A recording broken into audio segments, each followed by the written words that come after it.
Hello दोस्तों, कैसे हैं आप सब। उम्मीद है कि आप सब मस्त होंगे और आपकी तैयारी भी मस्त चल रही होगी। दोस्तों, जीके फाउंडेशन के क्रम में आज आपका पहला क्लास होगा पॉलिटी का, और सभी चैप्टर का ऐसे ही टॉपिक वाइज क्लासेस मिलती रहेंगी। एक क्लासेस किसी एक एग्जाम के लिए नहीं है, ये कॉमन रूप से जिस भी एग्जाम में आपका जीएस आता है और जीके आता है, और ऐसा कोई एग्जाम नहीं है कि जिसमें जीके और जीएस नो आता हो।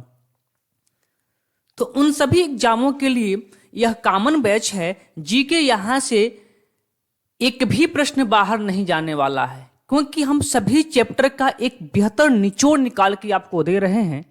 इससे बाहर उम्मीद मत रखिएगा कि एक भी क्वेश्चन बाहर जाएगा। सब क्वेश्चन क्लास से आएगा, बस आप इस प्रश्नों को रट लीजिएगा। इससे बाहर प्रश्न नहीं मिलेगा आपके एग्जाम में। आप कोई भी एग्जाम दे के आइए, बाहर प्रश्न नहीं जाएगा। चलिए देर न करते हुए शुरुआत करते हैं। और शुरुआत करने से पहले मैं बता दूं कि अभी आपका ऐसे ही एमसीक्यू बैच हिस्ट्री का भी होगा, और साथ में आपको मैथ का भी। सिर्फ ऐसे प्रश्न हैं टॉपिक वाइज जो सीधा आपके एग्जाम में छपेंगे। फालतू पढ़ने से कोई फायदा नहीं है। हमें मैथ में पीएचडी या जीके में पीएचडी नहीं करना, हमें सिर्फ क्या लेना है, सिलेक्शन लेना है। तो प्रश्न वही जो आपको सिलेक्शन दिला दे, प्रश्न वही जो आपको सिलेक्शन दिला दे, प्रश्न वो नहीं जो आपको विद्वान बना दे। हमें सिर्फ सिलेक्शन लेना है, न कि विद्वान बनना है। तो चलिए आज की क्लास को शुरुआत करती हैं। फिर भी जिसको मैथ एकदम बेसिक से पढ़ना है वो अपना फाउंडेशन बैच जाके देखिए। फाउंडेशन बैच में 0 से क्लासेस चल रही हैं। तो चलिए शुरुआत करते हैं आज का प्रश्न। प्रश्न नंबर पहला देखिए, कह रहा है कि भारतीय संविधान के अनुच्छेद 1 में यह घोषणा की है कि इंडिया अर्थात भारत है। भारत क्या है? भारत राज्यों का एक संघ है। थोड़ा सा ऑप्शन इधर उधर हो गया है, मैनेज कर लीजिएगा। भारत क्या है? राज्यों का एक संघ है। ऑप्शन नंबर सी आपका क्या हो जाएगा? इसको सी बना लीजिएगा, इसको बी बना लीजिएगा। ऑप्शन नंबर बी आपका सही उत्तर हो जाएगा। बातें क्लियर? दूसरा प्रश्न देखिए। दूसरा प्रश्न क्या कह रहा है आपसे कि भारतीय संघ में किसी राज्य को सम्मिलित करने का अधिकार किसे है? तो भारतीय संघ में किसी राज्य को सम्मिलित करने का जो अधिकार है आपका आर्टिकल 2 में है। और आर्टिकल 2 यह अधिकार देता है संसद को। किसको देता है? संसद को। ऑप्शन नंबर सी आपका सही उत्तर हो जाएगा। अगले प्रश्न की ओर चलते हैं। अगला प्रश्न आपसे कहता है कि किसी राज्य के नाम में परिवर्तन करने का अधिकार निम्नलिखित में से किसको प्राप्त है? यह अधिकार आर्टिकल 3 में है, और यह आर्टिकल 3 अधिकार देता है किसको? संसद को। ऑप्शन नंबर बी आपका सही उत्तर हो जाएगा। अगले प्रश्न की ओर चलते हैं। अगला प्रश्न देखिए। प्रश्न कह रहा है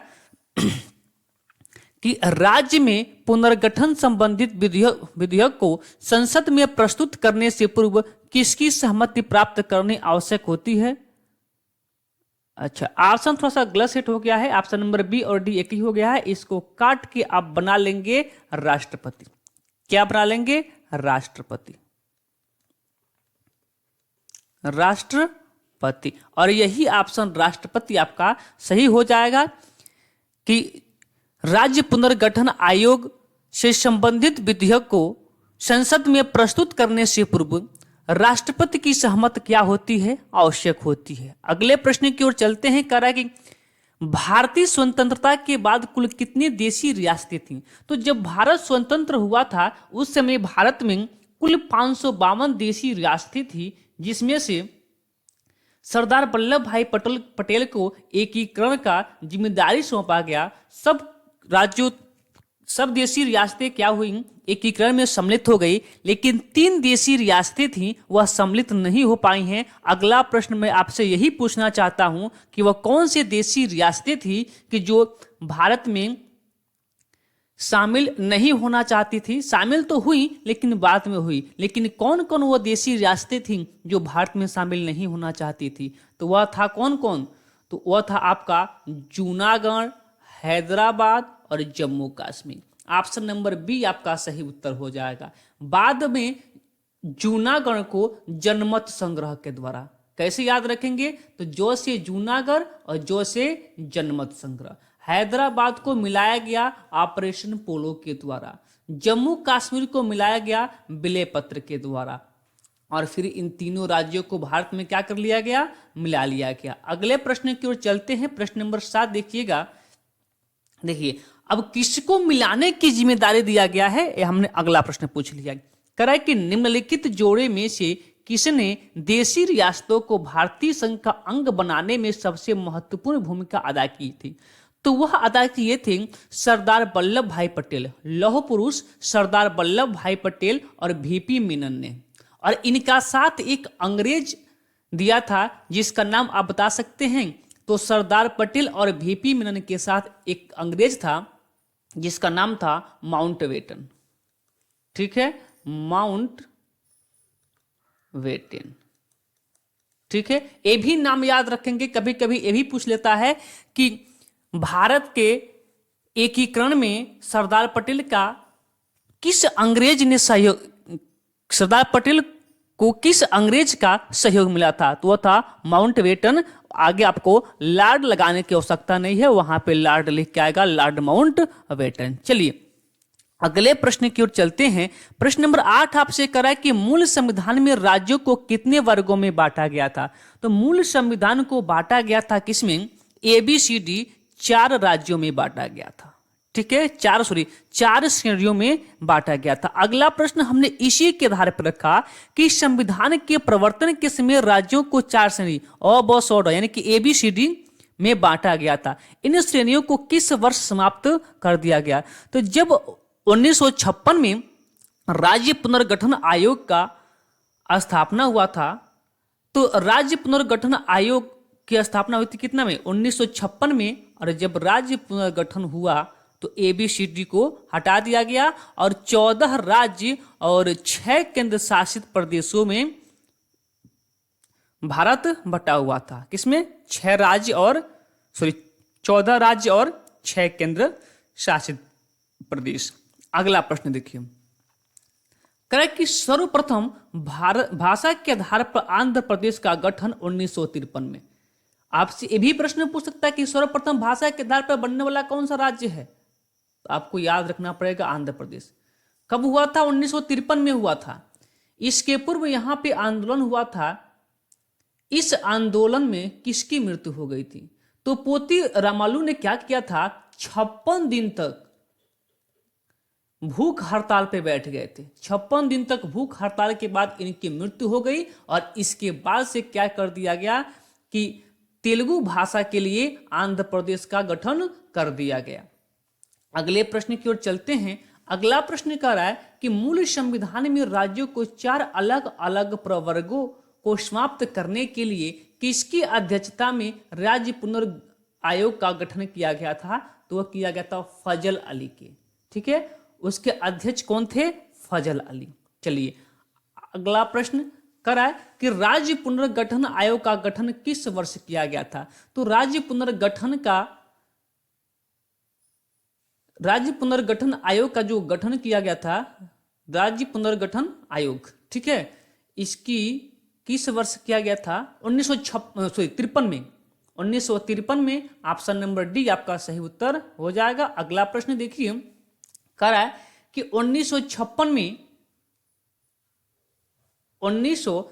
में राज्यों का पुनर्गठन करने से 14 राज्य और 6 संघ राज्य बने थे। ऑप्शन नंबर सी अभी हमने आपको बता दिया है। अगला प्रश्न करा है कि पुडुचेरी को किस वर्ष भारतीय संघ में शामिल किया गया था। तो पुडुचेरी को किया गया था कितना में, 1962 में। कितना में, 1962 में। ठीक है, अगला प्रश्न कर कि किस वर्ष गोवा सहित अन्य पुर्तगाली बस्तियों को भारतीय संघ का राज्य बना दिया गया था।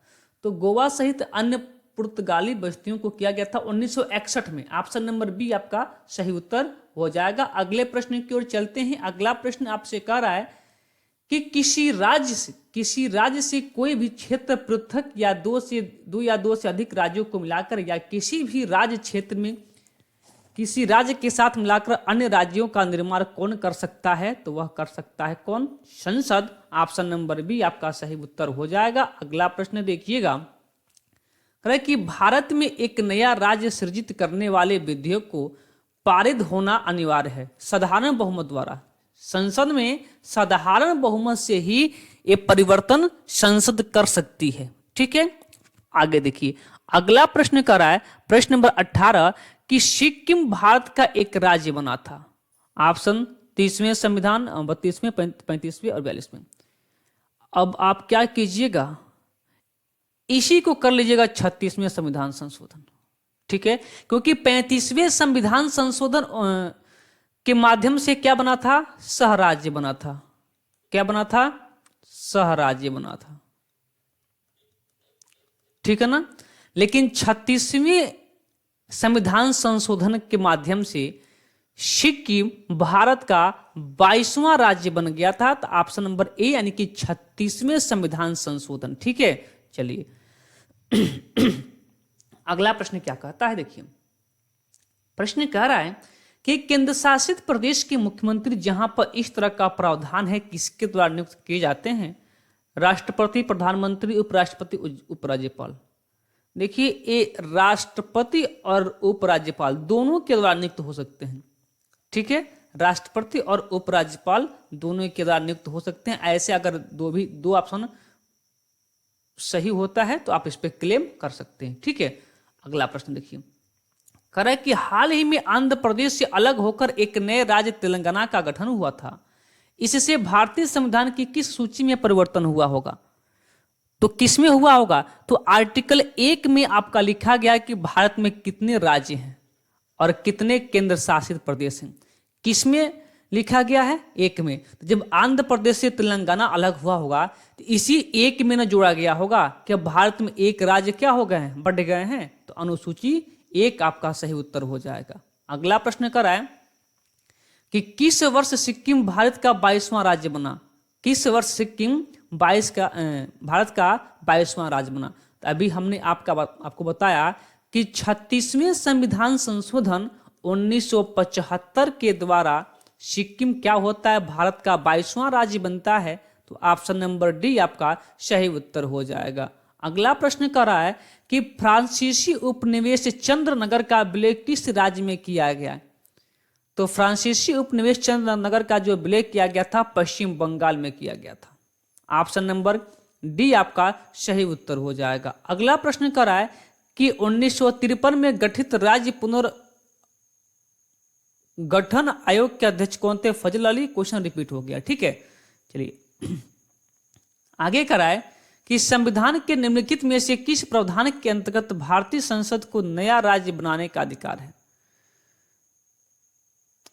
किसके द्वारा, किस अनुच्छेद के द्वारा, किस आर्टिकल के द्वारा संसद को नया राज्य बनाने का अधिकार है? तो 2 में तो वह किसी भी विदेशी राज्य को मिला सकता है और 3 में क्या कर सकता है? नया राज्य बना सकता है। आर्टिकल 3। ठीक है, आर्टिकल 3 होगा। आगे देखिए, कहे कि नए राज्यों के गठन की शक्ति किसमें निहित है? वो किसमें है? संसद में। ठीक है, आगे देखिए 26वां प्रश्न कह रहा है कि संविधान के प्रथम अनुच्छेद के अनुसार भारत राज्यों का एक संघ है, लेकिन इसमें संघ नहीं दिया है। तो संघ नहीं है तो क्या है? यूनियन है। ठीक है, यूनियन को हिंदी में क्या कहते हैं? संघ कहते हैं। ये तो बात पता होगी आप लोगों को। ठीक है ना।